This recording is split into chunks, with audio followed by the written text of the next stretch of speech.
Assalamualaikum warahmatullahi wabarakatuh. Alhamdulillah, assalatu wassalamu ala rasulillah.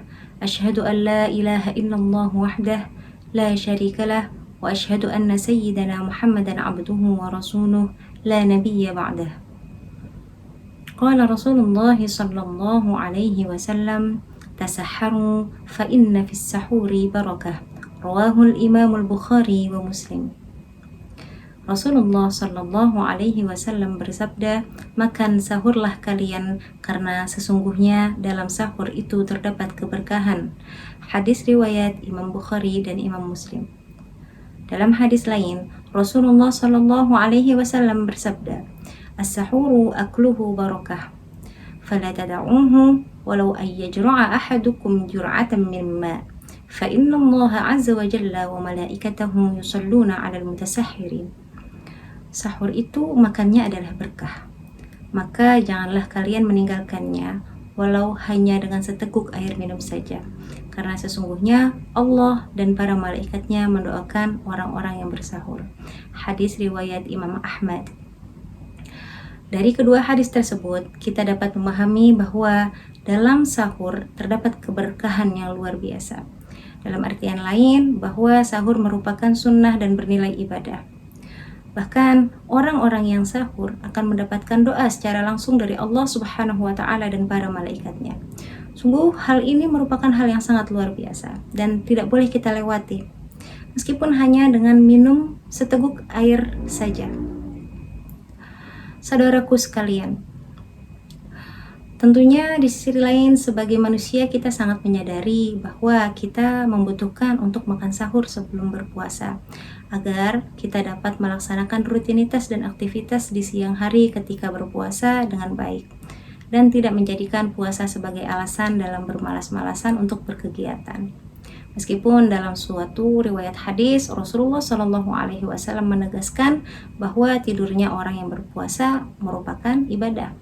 Namun kita tidak boleh berhenti pada potongan hadis itu saja, karena lanjutan setelahnya adalah bahwa amal baik yang dilakukan oleh orang yang berpuasa juga dilipat gandakan.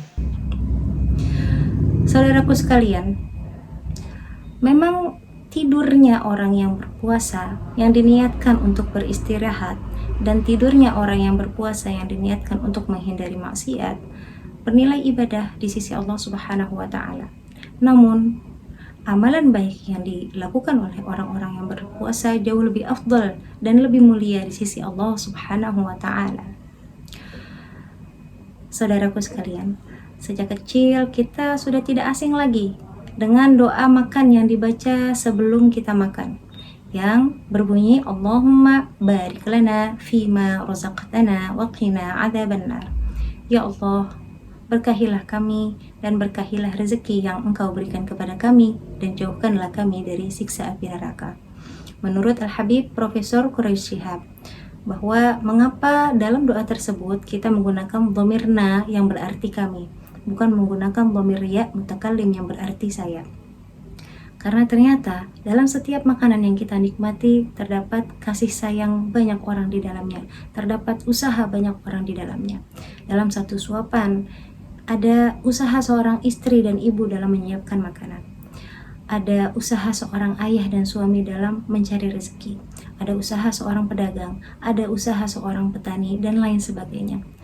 Jika kita mengingat hal-hal tersebut, tentunya rasa syukur tidak akan terlepas dari hati dan lisan kita.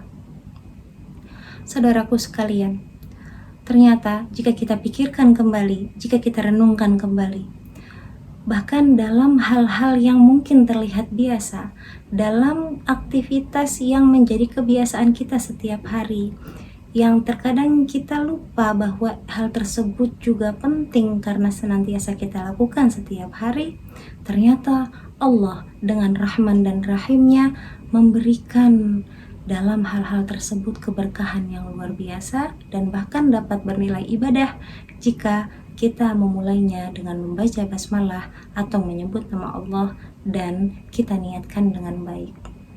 Dalam suatu riwayat hadis Rasulullah Sallallahu Alaihi Wasallam bersabda, "Kullu amrin dhi balin la yubda fihi bi bismillah fahuwa abtar, wa fi riwayatin fahuwa aqta'.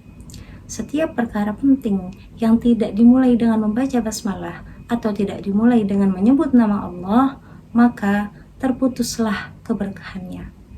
Dalam hadis lain, innamal a'malu binniyat wa innama likulli imri'in ma nawa.